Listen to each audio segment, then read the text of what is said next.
الحمد لله نحمده ونستعينه ونستغفره ونؤمن به ونتوكل عليه ونعوذ بالله من شرور أنفسنا ومن سيئات أعمالنا من يهده الله فلا مضل له ومن يضلله فلا هادي له وأشهد أن لا إله إلا الله وحده لا شريك له وأشهد أن محمدا عبده ورسوله أما بعد فإن خير الحديث كتاب الله وخير الهدي هدي محمد صلى الله عليه وسلم وشر الأمور محدثاتها وكل محدثة بدعة وكل بدعة ضلالة وكل ضلالة في النار. محترم بزرگوں، بھائیوں، میرے دوستوں، میرے بچوں، آج کا خطبہ جمعہ انشاءاللہ بہت ہی اہم موضوع پر ہونے جا رہا ہے. اس لیے یہاں پر جو بزرگ بیٹھے ہوئے ہیں، جو میرے نوجوان بھائی ہیں جن کی ابھی شادیاں نہیں ہوئی ہیں، یہ جن کی شادیاں ہو گئی ہیں ان کے بچے نہیں ہوئے، یہ جن کے گھروں میں چھوٹے چھوٹے بچے ہیں، اور بلکہ سب بالکل دھیان سے سنیں. کاش کہ عورتیں بھی ہوتی تو وہ بھی سنتی، کیونکہ آج ہم جو گفتگو کرنے جا رہے ہیں وہ ہماری اور انسان کی جو سب سے بڑی دولت ہے، سب سے بڑا جو سرمایہ ہے، اس پہ بات کرنے جا رہے ہیں. سب سے بڑا سرمایہ انسان کا کیا ہے؟ انسان جو ساری بھاگ دوڑ کرتا ہے، جو پیسے کماتا ہے، جو اپنا آرام، چین، سکون سب غارت کرتا ہے. کیوں کرتا ہے؟ اپنے بچوں کے لیے. اولاد کتنی بڑی نعمت ہے، کتنی بڑی نعمت ہے ایک اولاد. وہ وہی جان سکتا ہے جس کے دل میں اولاد کی تمنا ہے، اولاد نہیں ہے جس کی. یہ وہی جانتا ہے جس کے گھر میں جس کی خود کے چھوٹے چھوٹے بچے ہوں. انسان پتہ ہے دولت کمانے کے پیچھے اپنی سب کچھ لگا دیتا ہے، لیکن خدا نخواستہ اگر آپ کی اولاد کو کچھ ہو جائے، وہی دولت پوری انسان لٹا دے گا اس کے علاج پر. اپنی ساری دنیا، اپنی جائیداد، اپنا مکان، اپنا دکان سب کچھ قربان کر دے گا صرف اس خوشی کو دیکھنے کے لیے کہ اس کا بچہ جو ہے وہ صحتیاب ہو جائے. اسی طرح جس کی اولاد نہیں ہے، نعوذ باللہ کچھ کمزور عقیدہ اگر کسی کا ہو تو وہ اپنا عقیدہ قربان کر دیتا ہے صرف اولاد پانے کے لیے. اولاد اللہ دینے والا ہے، وہ صرف اولاد کی محبت میں ان دروں تک بھی پہنچ جاتا ہے جہاں تک پہنچنا اس کو شرک کے مقام تک پہنچا دیتا ہے. کتنی بڑی دولت ہے، مجھے بتانے کی ضرورت نہیں ہے. ہم اور آپ سب جانتے ہیں کہ اولاد کتنی بڑی نعمت ہے. یہی اولاد اگر نیک ہو، سچی ہو، فرما بردار ہو، کتنا اچھا لگتا ہے، کتنی خوشی ہوتی ہے. دنیا کے سارے سکھ ایک طرف اور سچی اور اچھی اولاد کا سکھ ایک طرف. سارا سکھ قربان ہے اس پر کہ اولاد فرما بردار ہو جائے، نیک ہو جائے، صالح ہو جائے، سچی ہو جائے، کسی کام کے لائق ہو جائے. اس کے بالمقابل اگر 10 بچے بھی ہوں، ان میں سے ایک بچہ بھی اگر غلط نکل جائے، غلط راستے پر چلا جائے، کیا ہوتا ہے؟ دنیا کے سارے دکھ ایک طرف، اس ایک غلط راستے پہ جانے والے اولاد کا دکھ ایک طرف. سب بیکار ہے. انسان کو روگ لگ جاتا ہے، انسان کو کینسر ہو جاتا ہے اس چیز کا، سمجھ جائیے، جو اسے نہیں چھوڑتا ہے، اسے کھا لیتا ہے اس اولاد کا بگڑ جانا. تو سمجھ رہے، اتنی اہم دولت ہے، لیکن اس کے حوالے سے ہم اکثر غافل رہتے ہیں. اپنے پیسے کی حفاظت کے لیے ہم سارے جتن کرتے ہیں، اور کرنا بھی چاہیے. اپنی پراپرٹی کی حفاظت کے لیے سارے جتن کرتے ہیں. اپنی تمام تر دولتوں کے کاروبار کے لیے، اس کو محفوظ رکھنے کے لیے، اس کو بڑھانے کے لیے ہم سارے جتن کرتے ہیں. لیکن اس سے بھی بڑی دولت اولاد کی دولت ہے. جب ہمارے ہاتھ میں ہوتی ہے، وہ ہمارے کنٹرول میں ہوتی ہے، وہ تو ہم اس کی فکر نہیں کر رہے ہوتے،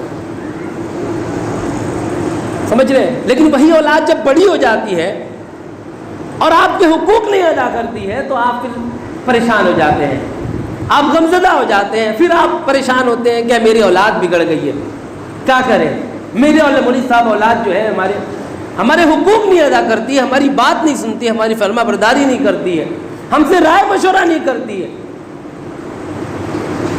لیکن یہ تو آپ کو اپنے حقوق پتہ ہے، لیکن اس بچے کے بھی کچھ حقوق تھے آپ کے اوپر، کچھ رائٹس تھے اس کے بھی آپ کے اوپر جب وہ چھوٹا سا تھا.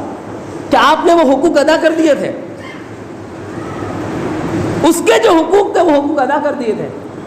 جب وہ حق آپ نے ادا نہیں کیا تو آج اپنا حق مانگنے کے حقدار کیسے ہو سکتے ہیں آپ؟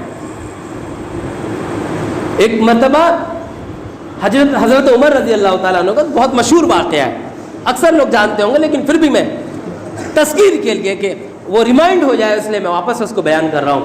حضرت عمر رضی اللہ تعالیٰ عنہ کے پاس ایک آدمی اپنے جوان لڑکے کو لے کے آتا ہے کہ امیر المومنین یہ میری اولاد ہے, بہت پریشان ہو گیا, اس سے بہت نافرمان ہے, اس کے اوپر میری فرما برداری واجب ہے لیکن میری فرما برداری نہیں کرتا ہے, جو میرا حق ہے اس کے اوپر وہ میرا حقوق ادا نہیں کرتا ہے. حضرت عمر رضی اللہ تعالیٰ عنہ جب اس کے جوان بیٹے کی طرف متوجہ ہوتے ہیں تو وہ کہتا ہے امیر المومنین ذرا اس سے بھی بتا دو کہ کیا جب میں چھوٹا تھا تو میرے بھی کچھ حقوق تھے اس کے اوپر جو اس نے ادا نہیں کیے. حضرت عمر نے کہا ہاں اولاد کے بھی کچھ حقوق ہوتے ہیں, ماں باپ کے حقوق تو ہوتے ہی ہیں اور ماں باپ کے حقوق بعد میں واجب ہوتے ہیں, اولاد کے حقوق پہلے واجب ہوتے ہیں. تو حضرت عمر نے کہا کہ ہاں کچھ حقوق ہیں اولاد کے بھی جو والدین کی ذمے ہوتے ہیں, والدین کو ان حقوق کو ادا کرنا واجب ہوتا ہے. وہ کیا حقوق ہیں؟ سب سے پہلے تو حضرت عمر رضی اللہ تعالیٰ نے فرمایا کہ سب سے پہلا حق جو بچے کا ہے وہ یہ ہے کہ اس کے لیے ایک نیک ماں کا انتظام کیا جائے. دھیان سے سنیے گا یہ باتیں. وہ لوگ جن کی شادیاں نہیں ہوئی ہیں یا جن کی ہو چکی ہیں, وہ بزرگ جو اپنے بچوں کی شادیاں کرنا چاہتے ہیں, اپنے بیٹوں کی شادیاں کرنا چاہتے ہیں, اپنی بیٹیوں کی شادیاں کرنا چاہتے ہیں, وہ جوان جو شادی کے لیے تیار ہے یا شادی کرنے جا رہے ہیں وہ بھی بہت دھیان سے سنیں. پوری زندگی کا مسئلہ ہے بلکہ پوری نسلوں کا مسئلہ ہوتا ہے. حضرت عمر نے کہا کہ سب سے پہلا حق ہے کہ اس کے لیے ایک نیک ماں کا, ایک صالح ایک سچی ماں کا انتظام کرتا. نمبر 2 اس کا ایک اچھا نام رکھتا. نمبر 3 اس کی اچھی تربیت کرتا, اس کو کتاب اللہ کا علم سکھاتا, اللہ کی کتاب کا علم سکھاتا.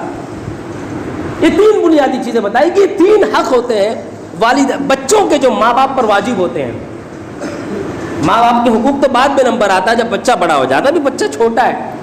سب سے پہلا حق, باری باری ہم اس میں تھوڑی سی تفصیل سے بات کریں گے. سب سے پہلا حق ہے کہ اس کے لیے نیک ماں کا انتظام کرو. نیک ماں کا انتظام کا مطلب کیا ہے؟ ایسا تو نہیں کہ بچہ ہو گیا تو اب ماں ڈھونڈنا, ایسا تو نہیں ہے نا. اس کا مطلب یہی ہے کہ آپ شادی جب کرنے جا رہے ہو, اپنا گھر بسانے جا رہے ہو, تو صرف آپ کی نگاہ بیوی پہ نہیں ہونی چاہیے کہ اچھی بیوی مل جائے گھر بس گیا. نہیں, گھر کا ایک حصہ تو آپ کے بعد میں آنے والی اولادیں بھی ہیں نا. تو شادی کرتے ہیں ان کا بھی سوچو, ذہن میں ان کو بھی رکھو کہ ایک شادی کے بعد اولاد ہونے والی ہے, ان کی تربیت بھی کرنی ہماری ذمہ داری ہونے والی ہے. تو جب عمر نے کہا کہ ایک نیک عورت سے شادی کرو, آپ خود تو نیک رہو لیکن دوسری نیک عورت سے شادی کرو. تو اس لڑکے نے کہا کہ امیر المومنین اس نے ایک مجوسی عورت سے شادی کی تھی, ایک آگ پرست عورت سے شادی کی تھی. پسند آ گئی, ہو سکتا خوبصورت رہی ہو, کوئی بات رہی ہو, پسند آ گئی, شادی کر لی. آگے نہیں سوچا کہ بچے بھی تو ہوں گے, اس کی تربیت بھی تو کرنی ہوگی. تو نیک عورت سے شادی کرنا بہت ضروری. نبی صلی اللہ علیہ وسلم نے فرمایا تنکح المرأة لأربع لجمالها ولمالها ولنسبها ولدينها فاظفر بذات الدين. بہت دھیان سے سنیں نوجوان کہ نبی نے فرمایا لوگ عورتوں سے شادی 4 بنیادوں پر کرتے ہیں. نمبر 1 اس کے حسن کو دیکھ کر, اور آج مصیبت یہ ہے کہ انسان حسن میں فدا ہے, صرف حسن پہ اس کی نگاہ ہوتی ہے. والدین تک جاتے ہیں بچے جب رشتہ ڈھونڈنے تو یہی دیکھتے ہیں کہ لڑکا خوبصورت ہے کہ نہیں, لڑکی خوبصورت ہے کہ نہیں. بس جب آپ حسن ڈھونڈ رہے ہیں تو اس کے بعد آپ کیریکٹر پہ کیوں سوال اٹھاتے ہیں شادی کے بعد؟ جب آپ کے بچے بگڑتے ہیں تو آپ بچوں پہ ساری ذمہ داری کیوں ڈال دیتے ہیں؟ اپنے اوپر ذمہ داری کیوں نہیں ڈالتے جب آپ اپنے بچے کے لیے, اپنے بچی کے لیے رشتہ ڈھونڈنے گئے تھے؟ تو نبی نے فرمایا 4 بنیادوں پہ لوگ شادی کرتے ہیں. حسن کے لیے, نمبر 2 مال کے لیے, نمبر 3 مال کے لیے بھی کچھ لوگ کر لیتے ہیں کہ بھائی بہت مضبوط پارٹی ہے, بڑا مالدار ہے باپ, بیٹی اکلوتی ہے, شادی کر لیتے ہیں, سارا ورثہ جو ہے ساری پراپرٹی اپنے نام ہو جائے گی. ایسے بھی بہت ہے, بہت آپ سب جانتے ہوں گے. ایسے اس بنیادوں پہ بھی شادی کرتے ہیں لوگ. نمبر 3 کس لیے, اور کوئی برا نہیں ہے میں کہہ رہا ہوں, آگے سن لیجئے پوری بات. نمبر 3 نسب, یعنی خاندان بہت مضبوط ہے, بہت بارسوخ خاندان ہے, بہت معزز خاندان ہے, تو ہر ایک چاہتا ہے ایک عزت دار خاندان میں شادی ہو. ہاں, کوئی عزت بچانا نہیں چاہتا ہے کہ ہم بھی ایسے بنیں کہ ہمارا خاندان کی بھی عزت ہو, ہمارے گھرانے کی بھی عزت ہو, ہمارے گھرانے کے نام کی بھی لوگ قسمیں کھائیں. وہ نہیں کرنا چاہتے, لیکن چاہتے ہیں کہ ہاں اس معزز خاندان میں شادی ہو جائے ہمارے بچے یا بچی کی. نمبر 4, ولی دین. یہاں کچھ لوگ جو ہے نا وہ دین دیکھ کے شادی کرتے ہیں. دین دیکھ کے, کیریکٹر کیا ہے, ایمان کیا ہے دل کے اندر, دل میں چاہت کس چیز کی ہے, دل میں یقین کس بات پر ہے, دل کے اندر اس کا ہدف ہے, جو ٹارگٹ ہے زندگی کا مقصد کیا ہے لڑکی کا. اللہ کو پہچانتی ہے کہ نہیں, اپنے رسول کو پہچانتی ہے کہ نہیں, اللہ کی محبت دل میں ہے کہ نہیں, آخرت کا خوف دل میں ہے کہ نہیں, جنت کی طرف دل میں ہے کہ نہیں, بچوں کی صحیح تربیت کا خیال دل میں ہے کہ نہیں. نبی نے کہا فَاصْبِرْ بِذَاتِ الدِّینِ.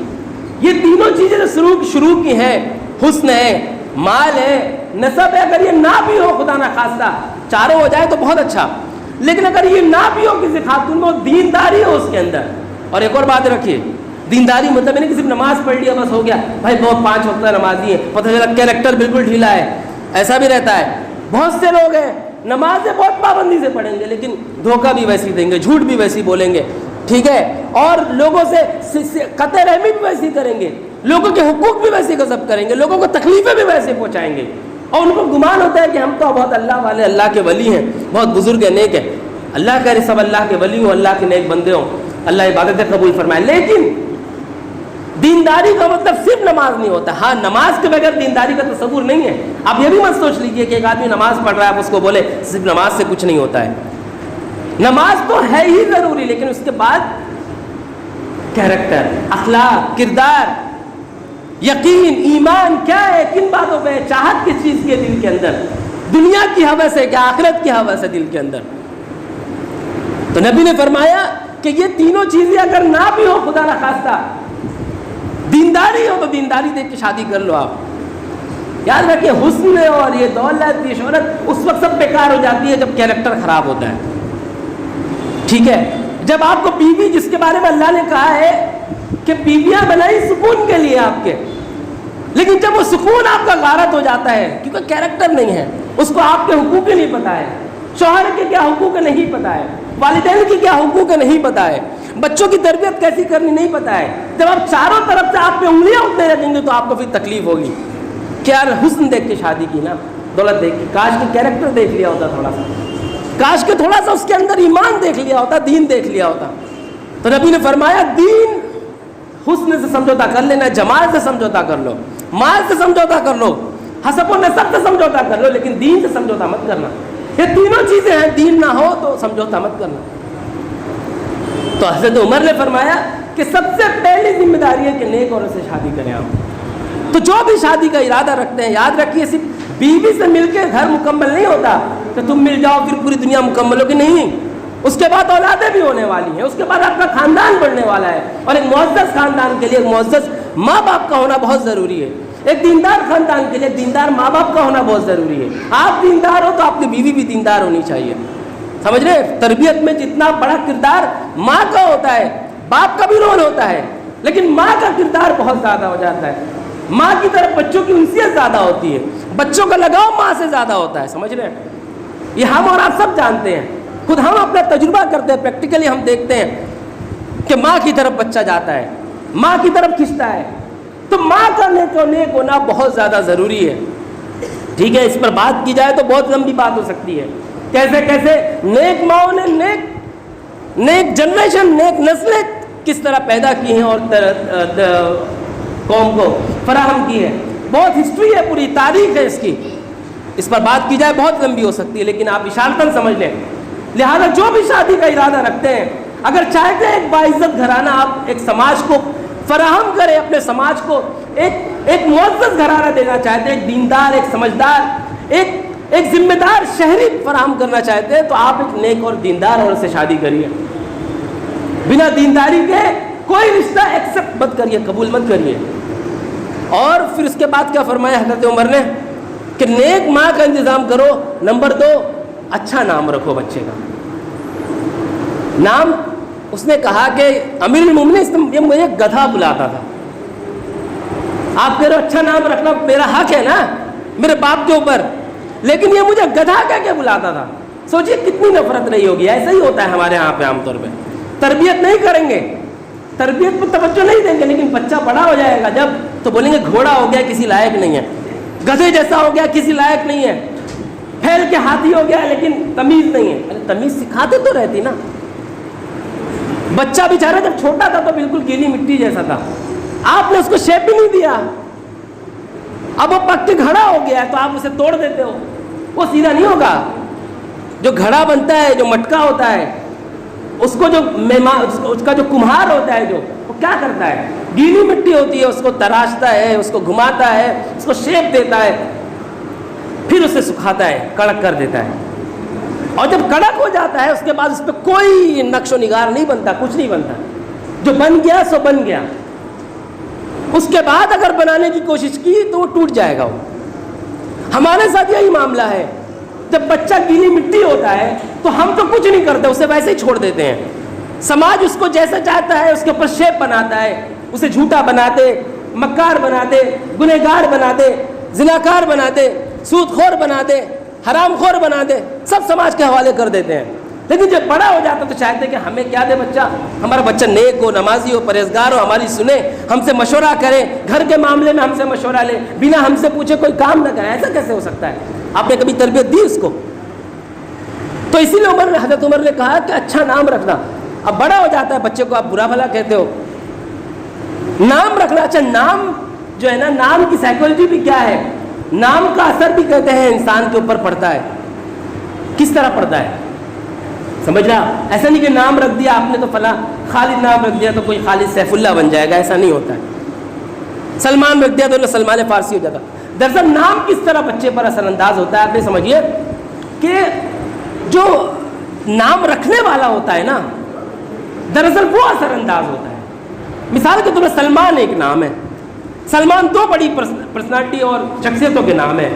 ایک تو سلمان فارسی رضی اللہ تعالیٰ عنہ, کتنے بڑے صحابی تھے. ہم نے پڑھا ہوگا, نہیں پڑھا ہوگا تو جا کے آپ گوگل پہ بھی پڑھ سکتے ہو. سلمان فارسی رضی اللہ تعالیٰ عنہ کے بارے میں کتنا اسٹرگل کیا سچائی کو پانے کے لیے, کتنی جد و جہد کی. فارس کے رہنے والے تھے وہ, پرشیا کے, ایران کے رہنے والے تھے. سچائی کی تلاش میں وہ عرب کے ریگزاروں میں آ گئے, ریگستان میں آئے سچائی کی تلاش میں. کیا کیا مصیبتیں برداشت کی, ضرور پڑھیے گا, اپنے بچوں کو بھی پڑھوائیے گا. تو ایک ہے سلمان نام کو, سلمان فارسی, اور ایک ہے سلمان فلم انڈسٹری میں ہے, سب جانتے ہیں. ٹھیک ہے, اب نام رکھنے والے نے اگر سلمان فارسی کو سوچ کے نام رکھا ہے کہ میں اپنے بیٹے کو سلمان فارسی نام رکھوں گا, تو آپ کے اندر سے جو وائبس نکلیں گی بچے کے لیے, جو آپ کے جذبات ہوں گے, جو آپ کی تربیت ہوگی, وہ سلمان فارسی جیسی ہوگی. آپ کوشش کرو گے آپ کا ایک ایک لمحہ, آپ کا ایک ایک آپ کی ایک ایک حرکت, بچے کے تئیں ایک ایک ایکشن آپ کا وہ ہوگا کہ بچہ سلمان فارسی بنے. آپ اس کو ماحول دو گے کہ سلمان فارسی سے نیک بنے. آپ اس کو ایسی تعلیم دو گے کہ سلمان فارسی کی طرح سچائی کے لیے, انصاف کے لیے اور دین اور سچ کے لیے وہ اسٹرگل کرے, محنت کرے, قربانیاں دے. لیکن اگر آپ نے اس کا نام سلمان فلم انڈسٹری والے کو دیکھ کے رکھا ہے اگر آپ نے, تو آپ اس کی تربیت بھی ویسی کرو گے. اس کو جو وائبس ملیں گی نا, آپ کے جب اسے بلاؤ گے سلمان کہہ کے, تو آپ کے ذہن میں وہی سلمان ہوگا, وہی سلمان ہوگا. پھر آپ اس کی تربیت بھی ویسی کرو گے کہ وہ ناچنا سیکھ جائے, وہ ایکٹنگ بھی سیکھ جائے تھوڑی, وہ پیسہ کمانا سیکھے, وہ فلم انڈسٹری میں فلمیں بنائے, مطلب جو سوچ کے آپ رکھو گے. تو نام جو اثر انداز ہوتا ہے, نام اس طرح اثر انداز ہوتا ہے. نام بتاتے خود اثر انداز نہیں ہو جاتا, ورنہ سلمان تو اچھے لوگ کا بھی نام ہے, برے لوگ کا بھی نام ہے. ہاں جب بچہ بڑا ہو جائے گا تو سوچے گا میرے باپ نے کیا نام سوچ کے رکھا تھا میرا, تو ہو سکتا ہے اس کو بعد میں احساس ہو. لیکن بچہ جو ہوتا ہے چھوٹا نا, آپ جیسا سوچتے ہو آپ کے بچے ویسے ہو جاتے ہیں. آپ کے سب کے گھر میں چھوٹے بچے ہوں گے, سب کے گھر میں چھوٹے. آپ وہ دیکھیں کہ بچہ کیا سیکھتا ہے, وہ کیا سیکھتا ہے. وہ کہیں اسکول پڑھنے نہیں جاتا, لیکن امریکہ کا بچہ انگلش بولنے لگتا ہے, ہمارا بچہ ہندی اردو بولنے لگتا ہے, کہیں کا بچہ مراٹھی بولنے لگتا ہے, کہیں کا بچہ کیا سیکھتا ہے. بچہ وہی سیکھتا ہے جو ارد گرد وہ دیکھتا ہے. ٹھیک ہے, وہ کچھ نہیں دیکھتا ہے. اگر اس کے ارد گرد اگر انگریزی بولنے والے 10 ہو جائیں تو آپ کا بچہ گاؤں میں رہ کے بھی وہ انگریزی بولے گا. سمجھ رہے, بچہ کہیں اسکول نہیں پڑھتا ہے, جو آپ بولو گے بچہ وہی بولے گا، جو آپ کرو گے بچہ وہی کرنے لگے گا۔ اسی طرح جو نام آپ رکھو گے، تو جس جذبے سے نام رکھو گے، جس جذبے سے پکارو گے، وہی وائبس اس کے اوپر اثر انداز ہوں گی۔ سمجھ رہے؟ تو بچوں کا نام رکھنے میں بھی بہت سوچ سمجھ کے نام رکھنا چاہیے، بہت سوچ سمجھ کے نام رکھنا چاہیے، اور پھر جو سوچ کے آپ نے نام رکھا ہے اسی حساب سے پھر اس کی تربیت کرنی چاہیے۔ نمبر 3، سب سے پہلا کیا؟ نیک بیوی، نیک ماں کا انتظام کرنا۔ نمبر دو اچھا نام رکھنا، اچھا نام رکھنا، اچھے لوگوں کا نام رکھنا۔ نمبر 3، اچھی تربیت کرنا، اس کو کلام اللہ سکھاؤ۔ اس میں جو حدیث جو روایت کے اندر ہے کہ اللہ کا کلام سکھاؤ اس کو۔ آپ دنیا کا علم دے دو، لیکن اگر قرآن نہیں سکھایا اس کو، قرآن میں کیا لکھا ہوا ہے وہ نہیں سکھایا، تو دنیا کا کون سا اسکول ہے جو بتاتا ہے کہ باپ کی فرما برداری کرو؟ وہ تو یہ کون سا اسکول سکھاتا ہے؟ کبھی سکھایا کرتے رہیں گے۔ اب اسکول اور کالجز میں اخلاقیات کی تعلیم نہیں ہوتی۔ آج اسکولوں اور کالجز کے اندر کیا ہوتا ہے؟ ایک امپلائی تیار کیے جاتے ہیں، ایک ایسٹ تیار کیا جاتا ہے کارپوریٹس کے لیے، بس۔ یہ میں کوئی غلط نہیں کہہ رہا ہوں اس کو، کیونکہ میں بھی خود انہی سب اسکول اور کالجز سے پڑھ کے آیا ہوں۔ لیکن آپ سوچیں گے کہ اسکول اور کالجز اس کو اخلاقیات سکھا دیں گے، اس کو اخلاق کی تعلیم دے دیں گے، اس کو یہ بتا دیں گے کہ اللہ کو مانو، اللہ کی مانو، اللہ سے محبت کرو، آخرت کی فکر کرو، بےمانی مت کرو؟ یہ سب کچھ نہیں سکھایا جائے گا۔ ماں باپ کی فرما برداری کرو، کچھ نہیں سکھایا جائے گا یہ سب۔ وہاں پر صرف جو ہے کیا سکھایا جائے گا؟ وہ کیا آپ کسی بھی کارپوریٹس کے لیے ایک نفع بخش پروڈکٹ ہو سکو، پروڈکٹ ہو جاؤ، اس کے لیے آپ اس کے ایسٹ بن سکو آپ۔ تو اس کو جب اخلاقیات کون سکھائے گا؟ اس کو نیکی کون سکھائے گا؟ اس کو کیریکٹر کون دے گا؟ اس کو اچھا کیریکٹر اس کو کون بتائے گا کہ بےمانی کرنے سے پہلے اللہ کو یاد کر لو؟ اس کو کون بتائے گا کہ اپنی ذمہ داری سے بھاگتے وقت اللہ کے سامنے جواب دہی کا بھی احساس کر لو؟ اس کو کون بتائے گا کہ ماں باپ کی فرما برداری کرو، انہوں نے آپ کی بہت ناز نخرے اٹھائے ہیں، بہت بڑا حق ہے ان کا؟ کون بتائے گا؟ انہیں کون بتائے گا کہ رشتہ دار ناراض ہو جائے تو جا کے اس کو مناؤ، اسے چھوڑو مت؟ اسے کون بتائے گا کہ پڑوسی کا بھی کچھ حق ہوتا ہے، اس کا بھی کچھ حقوق ہے، اس کی بھی کچھ ہے، اس کو بھی ادا کرو؟ اسے کون بتائے گا راہ چلتے ہوئے بھی کسی شخص کا حق ہے، آپ فرض ہے آپ کو اس کے کچھ حقوق ہے آپ کے اوپر؟ ایک اجنبی مہمان جو آپ کے علاقے میں آ جائے اس کا بھی کچھ حق ہے، اس کو کون بتائے گا؟ اس کو یہ کتاب اللہ بتاتی ہے، اللہ کا قرآن بتاتا ہے، نبی کا فرمان بتاتا ہے، نبی کی تعلیمات بتاتی ہیں۔ یہ ساری تعلیمات نہ دے کہ آپ پھر اس سے امید کرتے ہو کہ وہ آپ کو کیا دے؟ آپ کو عزت دے، آپ کو وہ کیریکٹر لا کے دے جو آپ چاہتے ہیں۔ آپ صرف چاہتے ہیں، آپ نے دیا نہیں اسے۔ تو جب بچہ چھوٹا ہوتا ہے تو یہ سارے حقوق اس کے اوپر واجب ہوتے ہیں، سمجھ رہے ہیں؟ تو یہ سارے حقوق ہیں بچے کے۔ تو جب بھی آپ گھر بسانے کا سوچ رہے ہوتے ہیں ساری باتیں مد نظر رکھیں۔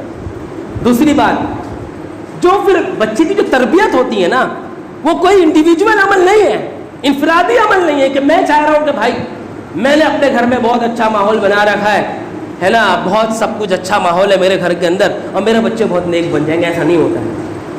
آپ اس کو اس طرح سمجھیے، جو بچے کی تربیت ہوتی ہے نا، بچہ آپ گھر کے اندر بہت اچھی چیزیں سکھا رہے ہو، لیکن وہ باہر سے جا کے کچھ ایسی چیزیں سکھائے گا کہ آپ کو لگے گا کہ یہ تو میں نے نہیں سکھایا ہے۔ آپ ایسا سمجھ لیں اس کو، ایک چھوٹی سی مثال دے کے سمجھاتا ہوں۔ آپ چاہتے ہیں کہ آپ کے گھر کے دروازے کے باہر صفائی رہے، آپ کیا کرتے ہو؟ روزانہ جھاڑو لے کے ادھر کی گندگی ادھر، ادھر کی گندگی ادھر، یا گندگی اٹھا کے پھینک دی اپنے دروازے کے سامنے سے۔ کیا آپ کا دروازہ صاف رہے گا شام تک؟ نہیں رہے گا، کیونکہ بغل میں گندگی وہ آ جائے گی ادھر، ادھر کی گندگی وہ آ جائے گی ادھر۔ آج روز جتنی بار کرو گے جب بھی ایسے ہی ہوگا۔ لیکن آپ اگر چاہتے ہو کہ دن بھر آپ کا گھر صاف رہے، گھر کا دروازہ صاف رہے، تو آپ کیا کرو گے؟ آپ پڑوسی کے دروازوں کے جا کے بھائی بڑی گندگی رہتی ہے، چلو آؤ تھوڑا سا صفائی وفائی کرتے ہیں محلے کی، ادھر بھی بلاؤ گے، سامنے والے کو بھی بلاؤ گے، ادھر پورے محلے کو جب تک جمع نہیں کرو گے آپ کے گھر کا دروازہ صاف نہیں رہ سکتا ہے۔ سمجھے اس بات کو؟ اسی طرح آپ اگر چاہتے ہیں آپ کا بچہ نیک رہے، آپ کا بچہ سمجھدار اور ایک اچھا شہری بنے، تو پھر آپ اکیلے نہیں کر سکتے کام، آپ کو بغل والے کو بھی بلانا پڑے گا، ادھر والے کو بھی بلانا پڑے گا، پورے محلے کو جمع کرنا پڑے گا، تب آپ اپنے بچے کی اچھی تربیت کر سکتے ہو۔ ورنہ آپ گھر میں اچھی تعلیم دو گے، ہر ایک جانتا ہوگا. ہمارے گھر میں بھی بہت اچھی تعلیم تربیت کا ماحول تھا, لیکن اسکولوں میں بھی ہم نے کچھ چیزیں سیکھ لی, پڑوس کے دوستوں سے بھی کچھ چیزیں سیکھی جو ہمارے گھر میں ممنوع تھی, ہمارے گھر میں جس کو برا سمجھا جاتا تھا. تو اگر آپ چاہتے ہیں کہ آپ کے بچے نیک ہو, آپ کے بچے کی تربیت اچھی ہو سکے, تو آپ کو جمع کرنے کا, انسان جو ہے نا وہ سوشل اینیمل ہے, انسان اکیلے نہیں رہ سکتا.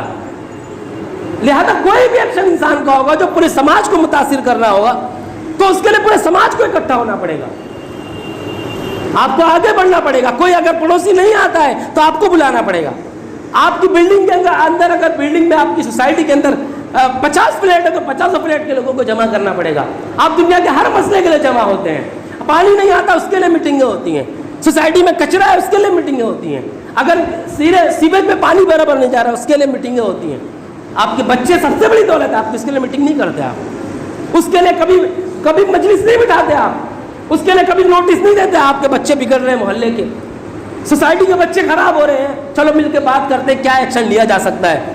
سوسائٹی کے بچوں کے اندر تعلیم سے دوری دیکھی جا رہی ہے, چلو آ کے بات کرتے ہیں اس موضوع پہ, اس ٹاپک پہ بھی بات کرتے ہیں, اس پر بھی تو میٹنگیں کی جا سکتی ہیں. لیکن اس کے طرف ہم توجہ نہیں دیتے. ہم مایوس ہو چکے ہیں. پہلے تو ہوتا تھا کہ لوگ فکر مند ہوتے تھے کہ یار بچوں کو کیا کریں. آج لوگ مایوس ہو چکے ہیں, ہاتھ پہ ہاتھ رکھ کے بیٹھ گئے ہیں کہ کچھ نہیں ہو سکتا ہے, کچھ نہیں ہو سکتا. ٹیکنالوجی نے بچوں کو ہائی جیک کر لیا ہے. مایوس ہو چکے ہیں لوگ, ہاتھ پہ ہاتھ رکھ کے بیٹھے ہوئے ہیں کہ اب جو بھی ہوگا سماج ہی کرے گا, سوسائٹی کرے گی, سوشل میڈیا ہی جب تربیت کرے گا. مایوس مومن نہیں ہوتا ہے. ساری دنیا مایوس ہو سکتی ہے, مومن مایوس نہیں ہو سکتا. اس کا اللہ پہ بھروسہ ہوتا ہے, اسے اپنے سے زیادہ اللہ اپنے رب پہ بھروسہ ہوتا ہے, اسے اپنی اسٹرگل اپنی محنت پہ بھروسہ ہوتا ہے. تو آپ کیوں مایوس ہیں؟ آپ بھی اٹھیے, آگے بڑھیے, لوگوں کو جمع کریے. آپ کو محسوس ہو رہا ہے کہ آپ کے بچوں کے اندر خرابی ہے, پریشانی ہے, بچوں کی تربیت اچھی نہیں ہو رہی ہے. آپ اٹھیے, پڑوسیوں کو جمع کریے, محلے کے سارے لوگوں کو جمع کریے, بیٹھیے اور اس حوالے سے بات کریے, سمجھائیے لوگوں کو, اس کی امپورٹنس کو سمجھائیے.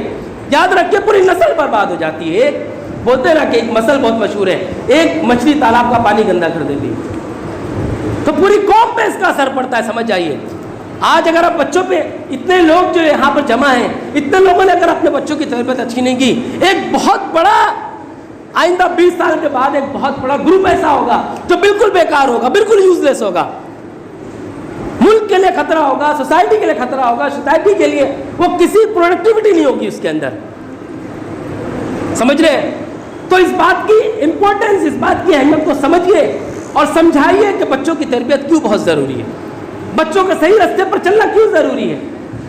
کہتے ہیں کہ جس کا پاس دیکھنا ہو, ماضی دیکھنا ہو جس بھی قوم کا, ان کے بوڑھوں کو دیکھو, اور جن کو فیوچر دیکھنا ہے جس قوم کو, اس کے بچوں کو دیکھو. تو آپ دیکھیے آپ کے بچے کس راستے پر جا رہے ہیں, کیا کرتے ہیں, کیا روٹین ہے آپ کے بچوں کا دن بھر, کیا ہے آپ کے بچے کیا سیکھ رہے ہیں, کیا آپ کے بچے پابندی سے نمازیں پڑھ رہے ہیں, کیا آپ کے بچے اسکول کی تعلیم پہ محنت کر رہے ہیں, کیا آپ کے بچے ایمانداری سیکھ رہے ہیں, کیا آپ کے بچے جو ہے بےمانی کو برا سمجھ رہے ہیں, کیا آپ کے بچے کسی کو ٹھگ لینے کو برا سمجھتے ہیں, کیا آپ کے بچے اپنی ذمہ داری سے بھاگنے کو برا سمجھتے ہیں. آپ دیکھیے, آبزرو کریے اپنے بچوں کو, اور پھر اس کے پر اس کو دور کرنے کے لیے ان تمام کمیوں کو ایکشن لیجیے, جمع کریے. آپ کی سوسائٹی میں ہو سکتا ہے کوئی خاندان ایسا بھی ہو جن کے بچوں کی تربیت بہت اچھی ہوتی ہے. آپ ان سے جائیے, ان سے مشورہ کریے, بھائی کیسے تربیت کرتے ہو آپ, ہمیں بھی بتاؤ. پورے محلے کو جمع کریے, ان کا لیکچر رکھیے آپ کہ آپ کس طرح اپنے بچوں کی اتنی اچھی تربیت کی کہ آپ کے بچے ماشاءاللہ پڑھائی میں بھی آگے ہیں, اخلاق و کردار میں بھی بہت اعلیٰ مقام پہ ہیں. تو ایسے لوگوں سے مدد لیجیے, ایسے لوگوں کو بلائیے, ان کو عزت دیجیے, اپنے بچوں کے سامنے ان کو بطور ماڈل پیش کریے. اور کوئی بچوں کے لیے بھی کچھ میٹنگیں رکھیے, کچھ پروگرام کرائیے. مسجدیں ہوتی ہیں, مسجدوں کے اندر ہفتہ واری کوئی ایسا لیکچرر بلائیے جو لیکچر دے سکے, جو بچوں کے موضوعات پہ بات کر سکے, جو بچوں کو اچھی تربیت کی طرف ان کی رہنمائی کر سکے, ان کے اچھے انداز میں تربیت کر سکے, ان کا کوگنیٹو ڈیولپمنٹ پہ توجہ دے سکے, کچھ سمجھائے ان کو, ان کے لیے ان کے کردار کو, ان کے کیریکٹر کو ایک صحیح دشا دے سکے, صحیح رخ دے سکے. ہم ہر ہفتہ واری پروگرام کرتے ہیں, جلسے کرواتے ہیں, اجتماع کرواتے ہیں, ہفتے میں ایک پروگرام بچوں کا بھی رکھیں. پوری سوسائٹی والوں کو ملائیے, 1000 2000 4000 خرچہ کریے, کسی سمجھدار انسان کو بلائیے, اپنے بچوں کو بلائیے, پورے محلے کے بچوں کو جمع کریے, بڑوں کو مت بلائیے, بچوں کو صرف بلائیے. بچوں کو بھی تو احساس ہوگا کہ ہمیں بھی کوئی اہمیت دی جا رہی ہے, ہمارا بھی کوئی مقام ہے, ہمارے بارے میں بھی کوئی سوچنے والا ہے. پھر بچوں کے پاس سامنے بچوں کے مسائل میں بات کی جائے, بچوں کی پریشانیوں میں بات کی جائے, بچوں کے سامنے چیلنجز میں بات کی جائے, بچوں کو کن چیزوں کی لت لگ رہی ہے اس پر بات کی جائے. بہت سارے مسائل ہیں, ان کو اگر ہم ڈیپ میں بات کریں گے تو بہت ٹائم لگے گا. بہت سارے مسائل, آپ دیکھو کتنے چیلنجز ہیں, کتنے ٹیکنالوجی کو آپ دیکھ لیجیے کس طرح ہائی جیک کر لیا ہے, ہمارے ذہن کو ہائی جیک کر لیا. بچوں کو تو چھوڑیے, ہم سوچتے ہیں ہمارا بچہ موبائل نہ لے, ہم چھوڑتے ہیں موبائل, ہم چھوڑتے ہیں موبائل. 24 گھنٹہ ہمارے ہاتھ میں موبائل ہوتا ہے. آپ کے ہاتھ میں اگر کتاب ہوگی نا, آپ اگر موبائل کی جگہ دن بھر کتاب لے کے پڑھ رہے ہوں گے تو آپ کا بچہ موبائل نہیں مانگے گا, وہ بھی کتاب ہی اٹھائے گا. آپ بک پڑھتے ہیں, کتاب پڑھنے کا آپ نے عادی بنا لیا, آپ نے, آپ کو قرآن پڑھتے ہیں, کوئی بھی کتاب پڑھتے ہو, آپ کوئی بھی کتاب اپنے مطالعے میں رکھتے ہو, بچہ آپ کو دن بھر مطالعہ کرتے دیکھے گا, اپنی ماں کو مطالعہ کرتے دیکھے گا, اپنے بڑے بہن